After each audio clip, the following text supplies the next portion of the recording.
Zimbabwe మరియు India మధ్య 5 మ్యాచ్ల టీ20 సిరీస్ లో భాగంగా మొదటి టీ20 జూలై 6వ తేదీ జరగబోతోంది. ఈ మ్యాచ్ మన ఇండియన్ టైమింగ్స్ ప్రకారం సాయంత్రం 4:30 స్టార్ట్ అవుతుంది, ఈవినింగ్ 4:30కి. ఇక ఈ మ్యాచ్ ను మీరు లైవ్ చూడాలి అంటే సోనీ లివ్ ఛానల్స్ లో అలాగే సోనీ లివ్ యాప్ లో మాత్రమే చూడగలుగుతారు. మిగతా ఎక్కడ కూడా ఈ మ్యాచ్ రాదు. మ్యాచ్ కి సంబంధించిన ఇంపార్టెంట్ అప్డేట్స్ అలాగే మన team India important updates, match predictions అన్నీ కూడా నేను తెలుగు బస్ టెలిగ్రామ్ ఛానల్లో ఎప్పటికప్పుడు అప్లోడ్ చేస్తాను. కాబట్టి డిస్క్రిప్షన్ బాక్స్లో ఉన్న లింక్ ద్వారా తెలుగు బస్ టెలిగ్రామ్ ఛానల్లో జాయిన్ అవ్వండి. ఈ మ్యాచ్ జరుగుతోంది హరారే స్పోర్ట్స్ క్లబ్లో. ఈ గ్రౌండ్ పిచ్ రిపోర్ట్ విషయానికి వచ్చాము అంటే ఇది చాలా మంచి కాంపిటేటివ్ వికెట్. బౌలర్స్కి బ్యాట్స్మెన్స్కి ఒకేలాగా అనుకూలిస్తుంది. సో ఎవరు యూజ్ చేసుకుంటే వాళ్ళ వైపు టర్న్ అవుతుంది అనమాట. బ్యాటింగ్ పరంగా చూసుకున్నామంటే మంచి బ్యాటింగ్ వికెట్, ఈజీగా స్కోర్స్ అనేవి వస్తాయి. అయితే ఇనీషియల్గా పేసర్స్కి ఈ పిచ్ పైన బాగా సపోర్ట్ దొరుకుతుంది. గేమ్ ముందుకు వెళ్లే కొద్దీ మిడిల్ ఓవర్స్లో స్పిన్నర్స్ గేమ్లోకి వస్తారు. సో అందుకే చెప్తున్నా, బ్యాట్కి బాల్కి మంచి కాంపిటీషన్ ఉంటుంది ఈ పిచ్ పైన.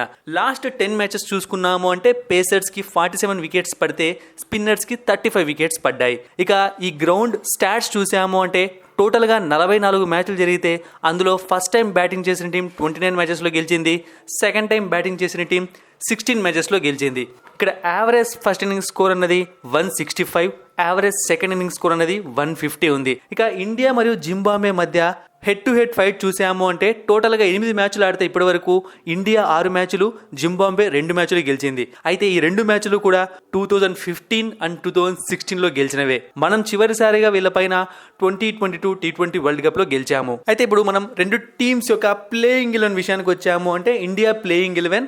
సో ఆల్రెడీ మనం ఒక వీడియోలో చర్చించుకున్నాం. సో ఓపెనింగ్ లో శుభ్మన్ గిల్ లేదా రుతురాజ్ గైక్వాడ్ ఇద్దరిలో ఎవరో ఒకరు మాత్రమే ఉండే అవకాశం ఉంది.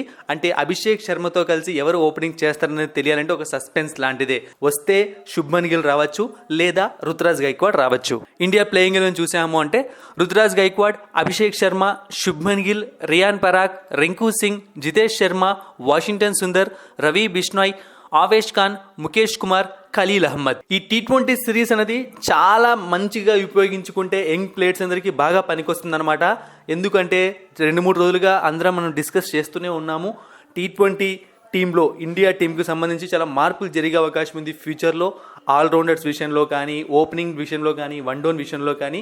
కాబట్టి ఇప్పటి నుంచి ఒక మంచి టీంని బిల్డ్ చేయడానికి బీసీసీఐ స్టార్ట్ చేస్తుందన్నమాట 2026 వరల్డ్ కప్ కోసం. సో కన్సిస్టెంట్గా పరుగులు చేసే వాళ్ళు టీంలో ఉంటారు. కాబట్టి ముఖ్యంగా రుతురాజ్ గైక్వాడ్, అభిషేక్ శర్మ, శుభ్మన్ గిల్ ఈ ముగ్గురికి, అలాగే రియాన్ పరాగ్ కూడా, అంటే బేసిక్గా టాప్ ఆర్డర్ మొత్తానికి బ్యాటింగ్ పరంగా ఈ సిరీస్ అనేది చాలా అంటే చాలా ఇంపార్టెంట్. ఇక నెక్స్ట్ చూసుకున్నామంటే మనం ఫినిషర్స్ రూపంలో రింకు సింగ్ పైన ఎక్కువగా ఫోకస్ ఉంటుంది. అతను బాగా పర్ఫామ్ చేసిన అవసరం ఉంది. ఇక బౌలర్స్ రూపంలో వాషింగ్టన్ సుందర్ పైన ఎక్కువ ఫోకస్ ఉంటుంది. ఎందుకంటే ఇండియాకి ఒక ఆల్రౌండర్ అవసరం ఉంటుంది ఫ్యూచర్లో. జడేజా రిటైర్ అయ్యాడు కాబట్టి మరి అతను ఎలా పర్ఫామ్ చేస్తాడో చూద్దాం. ఇక జింబాబ్వే ప్లేయింగ్ 11 చూసాము అంటే Tadiwanashe Marumani, Innocent Kaia, Bennett Brian, Wessly Madhevere, Sikandar Raza, Clive Madande, Campbell Jonathan, Luke Jongwe, Wellington Masakadza, Akram Faraz, Blessing Muzarabani. జింబాబ్వేని వీక్ టీమ్ అని చెప్పి తక్కువ అంచనా వేయకూడదు. ఎందుకంటే వాళ్ళ హోమ్ గ్రౌండ్లోకి వెళ్ళి ఆడుతున్నాము. కొన్నిసార్లు పెద్ద పెద్ద టీమ్స్కి అప్సెట్లు అనేవి తగులుతూ ఉంటాయి. సో 2015, 2016లో మనం ఓడిపోయాము అంటే వాళ్ళ దగ్గర గెలిచే సత్తా ఉంది. వాళ్ళ దగ్గర కూడా మంచి బౌలర్స్ ఉన్నారు. కాబట్టి సిరీస్ని కరెక్ట్గా ఉపయోగించుకోవాలి. టీమిండియా గెలవాలి.